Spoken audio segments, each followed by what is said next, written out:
Percentage में question कर लिए थे 50 क्वेश्चन। चलिए आज 51 नंबर पर देखते हैं। परसेंटेज आपका बहुत ही इंपॉर्टेंट चैप्टर है। ये आपका एसएससी, रेलवे, बैंक हर एक एग्ज़ाम में आता है। ठीक है, तो चलिए शुरू करते हैं। समय ना ज़ाया करते हुए पहले आपको क्वेश्चन को खुद लगाना है, फिर ट्राई करना है कि कैसे हुआ क्वेश्चन। ठीक है, तो कह रहा है कि रामू अपनी आय का 72% खर्च करता है। यदि जब उसकी आय में 12% की वृद्धि हुई तो उसके व्यय में 5% की वृद्धि कर ली। रामू पहले वाई रुपये बचाता था, अब वृद्धि के बाद एक्स रुपये बचाता है, तो बताइए इसकी वैल्यू का मान क्या है। ठीक है, वेरी गुड, सवाल अच्छा है। रामू 72 रुपये खर्च करता था। मान लेते हैं कि रामू 100 रुपये कमाता था, तो कितने रुपए खर्च करता था? 72 रुपये। जाहिर सी बात है, फिर वो 28 रुपये बचाता होगा। अब वो कह रहा है कि यदि उसकी आय में 12% की वृद्धि हुई, यानी उसकी आय 112 रुपये हो गई। अब उसने व्यय में भी क्या कर दिया? 5% की वृद्धि कर दी। तो 72 का जरा सा 72 लिखना था, 75 लिख दिया मैंने। 72 का जरा 5% निकालो, जरा कितना आएगा? 5/100। ठीक, तो 5 से काट दिया 20 आ गया, और ये 2 से काट दिया, ये 10 आ गया, 2 से काट दिया 36। 10 से डिवाइड करेंगे तो 3.6। तो इसने 3.6 रुपये की वृद्धि कर दी। यानी जहाँ वो 72 रुपये खर्च कर रहा था, अब 3 रुपये 6 पैसे और 60 पैसे और खर्च करेगा। तो ये कितना होगा? 75.6। तो 75.6 पैसे खर्च कर रहा है। अच्छा, माइनस कर दोगे तो क्या आ जाएगा? इसका कितना सेविंग कर रहा है। ये एक्सपेंडिचर है, ये ध्यान रखना, ये एक्सपेंडिचर है। ठीक है ना, ये आपका क्या था? एक्सपेंडिचर था, और ये सेविंग थी। ठीक, ये सेविंग थी। ठीक, तो 112 में से आप 75.6 माइनस कर रहे हैं, तो पॉइंट का 4 आ जाएगा। ये ऐसे ही 11 में से 5 जाएगा तो 5 11 होता है, तो 6 आ जाएगा। 10 में से 7 जाएगा तो 36, ये आ जाएगा 36.4। ठीक, इतना कह रहे व्यय करता है। यदि पहले वाई रुपये की बचत करता था, ये पहले क्या था? वाई था। ठीक है, और अब वो एक्स रुपये की बचत करता है, यानी ये अब क्या है? एक्स है। तो कह रहा एक्स माइनस वाई, यानी कि हमें करना है 36.5 माइनस 28 अपॉन में वाई की वैल्यू कितनी है? 28, और इंटू में कितना? 100। ये कितना होगा? तो माइनस कर देंगे। देखो 28 में से 36 में से 28 जाएगा, कितना बचेगा? 8.4 बचेगा, हाँ या ना? ये आ जाएगा 28। ठीक, और इंटू में 100। ये पॉइंट हटाएंगे तो नीचे 10 आ जाएगा, और एक जीरो से एक जीरो कर देंगे। 28 त्रिक 84 होता है, 3 दाम 30 होता है, तो 30% हमारा आंसर है। Where is the option? चलिए ऑप्शन देख लेते हैं। तो ऑप्शन नंबर डी सही है। क्लियर? माफ़ करना, आज ऑप्शन एक साथ नहीं दिखेंगे आपको। ठीक है, कोई बात नहीं, क्योंकि आज पीडीएफ में काम हो रहा है, इसलिए 3 4 ऑप्शन दिखेंगे, 3 ऑप्शन दिखेंगे, चौथा नहीं दिखेगा आपको। राम की वार्षिक आय इतने रुपए है।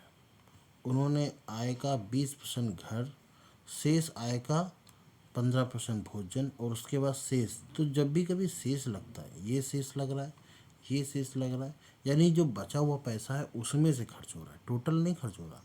यानी कि 562400 इतनी आय है। कह रहा 20% उसके घर का, तो घर का 20% निकाल देते हैं, तो कितना बचा? 80%। ठीक है ना। फिर ये कह रहा है कि शेष आय का 15%, यानी फिर 100 में से 15 माइनस करेंगे तो इसी का ही टोटल कितना है? इस टोटल का 85% भोजन पर, और फिर शेष आएगा 30%, यानी कि बचा हुआ 70% की वैल्यू आपके शिक्षा पर। तदुपरांत शेष राशि उनकी बचती है।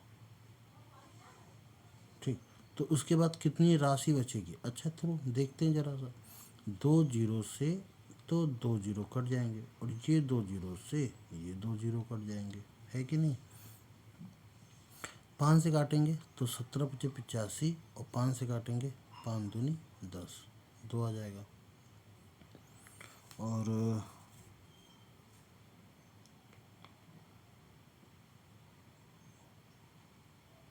और कुछ कट सकता है क्या? पॉइंट पॉइंट में आएगा क्या भाई? यानी कि 5624 इंटू 8 इंटू 17 इंटू 7 अपॉन में 20।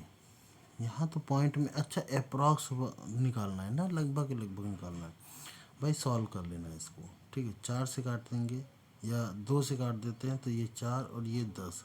अब सबका मल्टीपल करो, 4 चौक 16, ठीक है। 7 7 49, 6 और 9, 9 6 का 54। आखिरी में 4 कहीं ना कहीं आ रहा होगा, देखते हैं 4 कहीं आ रहा है, 3 के आसपास आ रहा है। सॉल्व कर लेना, ठीक है। जो सॉल्व करोगे वही आंसर आएगा, कैलकुलेशन आप खुद करिएगा। चलिए इस क्वेश्चन को करते हैं। 53 नंबर क्या क्या है कि एक वॉशिंग मशीन का मूल्य एक टीवी के मूल्य से कितना है, 40% कम है। वॉशिंग मशीन का मूल्य टीवी के मूल्य से 40 रुपये कम है, 40% कम है। तो टीवी का मूल्य अगर हम 100 मान लेते हैं तो वॉशिंग मशीन हो जाएगी 40 रुपये कम, यानी कि 60। ये एक्स मान लेते हैं, ज़्यादा सही है, ठीक है। यदि वॉशिंग मशीन के मूल्य में 18% की वृद्धि हो जाती है, इसमें क्या हो जाता है 18% की वृद्धि, और टीवी के मूल्य में क्या कमी हो जाती है 10% की, तो 60x में 18% की वृद्धि का मतलब हो गया 118/100, है कि नहीं, प्लस 100x, एक्स तो हटा सकते थे, कोई दिक्कत नहीं थी। इसमें कह रहे 10% की कमी हो जाती है तो 90/100 हो जाएगा, ठीक। कह रहा तो बताइए 5 वॉशिंग मशीन, इसमें से वॉशिंग मशीन कितनी है 5, और 2 टीवी की लागत मूल्य में कितना परिवर्तन आएगा। सॉल्व करते हैं। 1 जीरो से 1 जीरो, 5 6 का 30, तो ये जाएगा 30। 1 जीरो से 1 जीरो और 3 से का मल्टीपल कर देंगे, 18 से 54 और 3 एकनम 3, ठीक है, प्लस ये से ये काट देंगे, 9 दूनी 18, 180, ठीक। और ये सब भी मिला करके कितना हो जाएगा 4, और 8 5 13 की 3 हासिल लगा 1, 3 और 1 4 और 1 5, इतना रुपये हो जाएगा, ठीक है। एक्स में अगर यही चीज़ पहले खरीदते, क्या कि वॉशिंग मशीन जब 60 रुपये की थी तो वॉशिंग मशीन 5 खरीद 6 पंचे 30, यानी 300 रुपये हो जाते, और 2 टीवी के हो जाते कितने 100 दूनी 200, तो कितना हो जाता 500, ठीक। तो इसमें से कितना परिवर्तन आया भाई 34 रुपये का परिवर्तन आया ओवरऑल 500 इंटू 100, 2 जीरो से 2 जीरो कट जाएगा, ठीक। और ज़रा सा डिवाइड करके देखते हैं तो 34 का दुगना होता है 6.8%, इसकी वृद्धि हुई। 6.8 कहीं लिखा हुआ है नहीं, ये लिखा हुआ है, ऑप्शन नंबर डी सही है। क्लियर। आज मैं वीडियो दिन में बना रहा हूँ तो आपको बहुत सारी बाहर की आवाज़ें सुनाई दे रही होंगी, ठीक है। और हमारे पड़ोसी भी कुछ ऐसे ही हैं कि चिल्लाते रहते हैं हमेशा जब देखो तब, ठीक। इसलिए मैं रात में वीडियो बनाता हूँ, सॉरी फॉर दिस। एक छात्र ने टर्म्स 1 में 80 में से 80 अंक प्राप्त किए, टर्म्स सेकंड में 90 में से 75 अंक प्राप्त किए। तो पहले 80 में से 80 अंक ला रहा है, फिर 90 में से वो 75 अंक ला रहा है, और टर्म दिया गया इतना और इतना % है। ये टर्म को दिए गए भारांक क्रमशः इतना इतना है।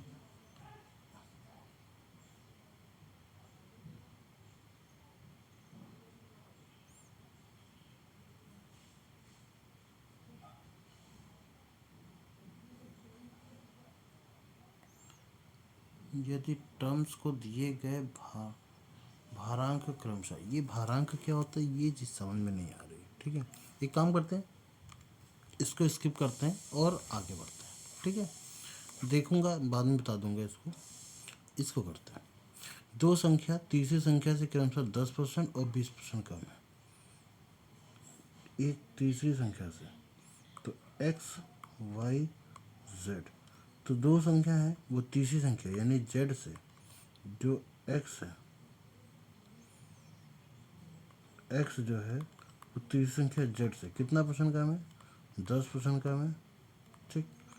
तो ये आ जाएगा एक्स अपॉन जेड की वैल्यू 9/10। दूसरा देखो y जो है वो तीसरी संख्या z से 20% कम है, यानी 80/10।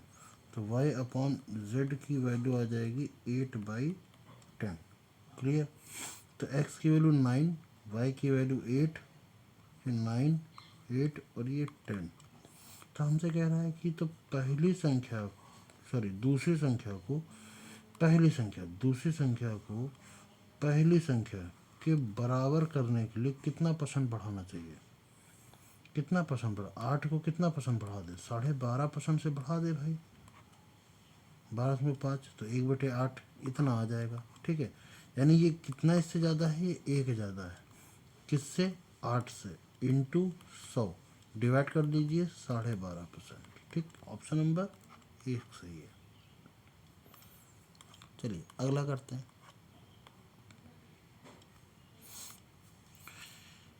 राष्ट्रीय स्तर पर परीक्षा में 650 विद्यार्थियों ने भाग लिया, जबकि 47 छात्रों ने 81 से इतना। अच्छा, ये भी स्किप करते हैं। ठीक है, इसको भी स्किप करते हैं।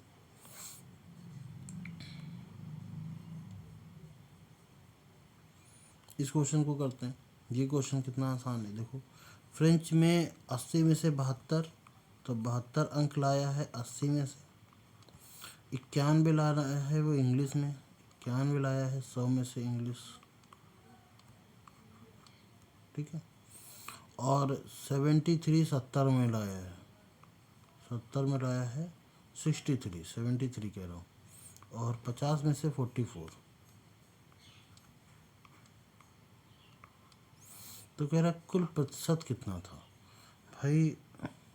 7 5 12 120 और 80 200 प्लस ये आ जाएगा टोटल 300 बटे ये आ जाएगा कितना, 4 3 7 और 1 8 2 10 की 0 हाथ से लगा 1 10 10 20 7 27।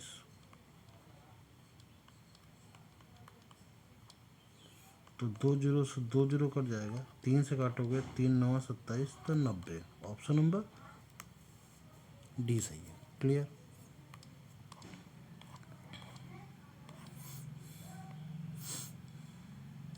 सेम इसी पैटर्न पर इस सवाल को भी करना है कि यदि मोहन भौतिक राशि में 72% अंक और रसायन में, भौतिक में 72% और रसायन में 68% अंक प्राप्त करते हुए, ठीक है, विषयों का भारांक समान है, भार समान है मतलब विषयों का भार समान है सब 100 में, तो ये ला रहा है 100 में से 72 और अगला ला रहा है 100 में से 68।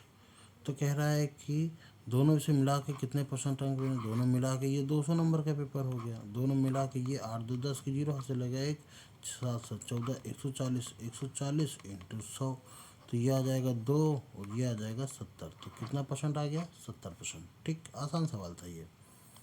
अगला सवाल करते हैं। कह रहा है कि LPG सिलेंडर की कीमत जो है इतने रुपए से बढ़ के इतने रुपए हो गई है। 468 रुपये थी, अब वो कितने रुपए हो गई है, 585 रुपये। तो कितने परसेंट की खपत करनी चाहिए, 585 की करनी चाहिए। मान लीजिए कि कोई भी LPG है ना, वो 468 रुपये की 1 किलो मिलती है, एग्जाम्पल के रूप में। अब वो कितने की मिलेगी, 585 रुपये की 1 किलो। तो अगर मैं इसमें 585 का मल्टीपल कर दूं 585 का, तो यहाँ पर भी किसका मल्टीपल हो जाएगा, 585 का। समझना, अगर इस संख्या का इधर मल्टीपल कर दूं 468 का, तो इधर भी कितना आ जाएगा, 468। ठीक, यानी इतने रुपए में पहले वो इतना मिल रहा था, अब इतने ही रुपए में रुपए बराबर हो गए, अब इतना मिल रहा है। तो कमी कितने की आई है, ये कमी आप देख लो। ठीक, कमी कितने की आई है, घटा दीजिए 585 में से 4, तो 8 7 15, ये 7 इधर आ जाएगा, तो ये आ जाएगा 7 में से 6 जाएगा, 1 बचेगा, और ये आ जाएगा 1। इतनी कमी आएगी। किससे कंपेयर कर रहे हैं, हमेशा बड़े वाले से कंपेयर करते हैं। तो 585 और इंटू में कितना, 100। ठीक, हमेशा यही सिखाया जाता है कि आप बड़े वाले में से छोटे वाले को माइनस करके ऊपर लिख दो और नीचे बड़ा वाला लिख दो, ऐसा नहीं है। क्वांटिटी में कितनी कमी आई है वो ऊपर, और हमेशा नीचे वाली क्वांटिटी, यानी कि सबसे बड़ी वाली क्वांटिटी जो होती है, पहले वाली क्वांटिटी, कि अगर हम दोनों का समान मूल्य लगाएं तो हमें क्वांटिटी में कितना फ़र्क देखने को मिलेगा। तो हम मूल्य को बराबर कर लेते हैं, क्वांटिटी में जितना फ़र्क होता है वो उसका डिफरेंस ऊपर और बड़ी वाली क्वांटिटी नीचे, यानी पहले वाली क्वांटिटी नीचे, और इंटू 100। अब 17×5 = 85, 5 के नम 5, ये 5 आ जाएगा, 5 दूनी 10, ये 20 आ जाएगा। तो 20% की क्या करनी पड़ेगी, कमी करनी पड़ेगी, ठीक है ना। अगला क्वेश्चन देखते हैं, क्वेश्चन नंबर 60। कह रहा रवि राजेश ने एमटेक कार्यक्रम शामिल होने के लिए प्रवेश परीक्षा में भाग लिया। राजेश ने 8 अंक अधिक प्राप्त किए होते और उसके अंकों का योग, अरे सॉरी, रवि ने राजेश से 8 अंक अधिक प्राप्त किए। तो रवि और राजेश, रवि ने राजेश ने x प्राप्त किए, तो रवि ने x+8, और उसके अंकों का योग 52% थे। ठीक, किसके,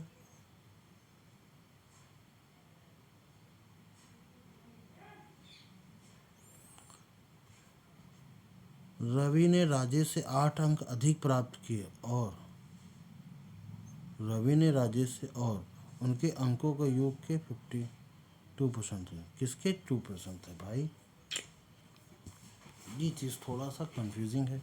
रवि ने राजेश से 8 अंक अधिक प्राप्त किए, रवि ने राजेश से, और उनके अंकों का योग का 52% है। किसके, रवि के। चलो देखते हैं जरा, x+8, ये रवि के अंक जो हैं वो उनके अंकों का योग, यानी x+8 इसके अंकों का योग के 52% थे।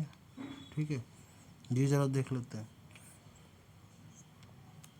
13 चौको 52 और 25 चौको 100, 25 को मल्टीपल करेंगे तो ये आ जाएगा 25x प्लस 25 चौको 100, 25 अट्ठे 200 बराबर, ये आ जाएगा 13 से मल्टीपल करेंगे, x 2x, 13 दूनी 26x, और 8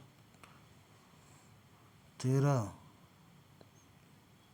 अट्ठे 104। अच्छा, इसको उधर बुला लो, इसको इधर कर लो, तो ये आ जाएगा 200 माइनस 104 बराबर 26 में से 25 जाएगा तो सिर्फ x बचेगा। तो 200 में से 104 अगर 100 जाता तो ये आता, ये आएगा 96, और x की वैल्यू कितनी आ गई 96। अगर x की वैल्यू 96 आ गई है तो इसके नंबर कितने आ जाएंगे, 104 आ जाएंगे। हमारा ऑप्शन नंबर सी सही हो जाएगा। ठीक है, लैंग्वेज में थोड़ी प्रॉब्लम थी, बाकी कोई दिक्कत नहीं थी। ठीक है, चलिए, तो आज के 60 क्वेश्चन हो गए। 61 क्वेश्चन देखते हैं, ये आपका होमवर्क रहेगा। ठीक है, और थोड़ी सी तबीयत ठीक नहीं है जिसकी वजह से मैं आज की क्लास को यहीं पर एंड कर रहा हूँ। मेरे ख्याल से 17 मिनट की क्लास हुई है, और इसको एंड करता हूँ। अगली क्लास में अब थोड़े ज़्यादा क्वेश्चन बता दूँगा। Thank you very much. और इस क्वेश्चन को आपको होमवर्क के लिए करना है। ठीक है, ओके। और काफ़ी ज़्यादा बैकग्राउंड में आवाज़ भी आ रही है, मैं कोशिश करूँगा रात में क्लास रिकॉर्ड करूँ। थैंक यू वेरी मच, जय हिंद।